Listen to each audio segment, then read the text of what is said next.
reunion? Balikan mo si Allison. Ako na munang bahala dito sa asawa ko.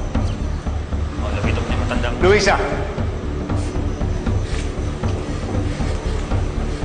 What are you doing here? Paano ka nakapunta rito? Fred, gusto ko lang naman kamustahin si Allison eh. Kaya isinama mo itong dalawang to? Ano ito, Rio? Hindi. Nagsisilbi ka na naman tulay sa kanilang dalawa. Sir Fred, si Ivan po, boyfriend ko na. Kaya wala na siyang interes sa asawa ninyo. Sir, gusto ko lang makita yung anak ko. Over my dead body. Halika na, Luisa. Let's go.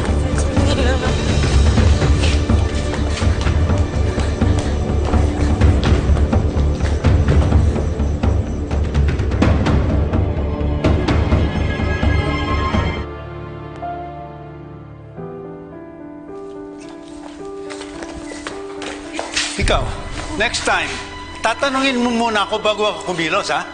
Ako lamang ang susundin mo. Sige na.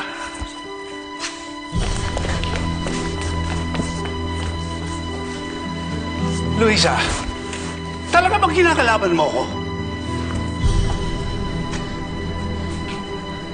Alam mo, Fred, gusto ko pa sana ayusin to eh. Pero kung hindi mo ko papaniwalaan, kung hindi mo ko kaya patawarin, sasaktan mo lang ako dahil nasasaktan ka. Ayoko na ulit madamay si Ronron. Kaya mabuti pa, Fred, maghiwalay na lang tayo. Pagod na ako, Fred eh. Ang hirap eh, ako lang yung gumagawa ng paraan. Magtulungan naman tayo. You make it sound like it's all my fault. Binabaliktad mo ang sitwasyon eh. Ikaw ang may kasalanan dito. Alam ko naman ang pinaplano niyo ni Mark eh. Kunyari, you'll be staying with me, trying to fix everything, pero ang totoo nun, pinapasama mo lamang ang itsura ko para ma-justify yung desisyon mo na iwanan ako. Wala akong plano ganun, Fred. Narinig mo ba yung sinabi ko? Ang sabi ko, napapagod na ako na ganito tayo. Ayoko na ng ganito tayo. Ako rin, Luisa. Napapagod na rin ako sa pambibilog mo ng ulo ko. Hindi ko hahayaang magtagumpay ang mga plano niyo ni Mark. Hindi kita pakakawalan.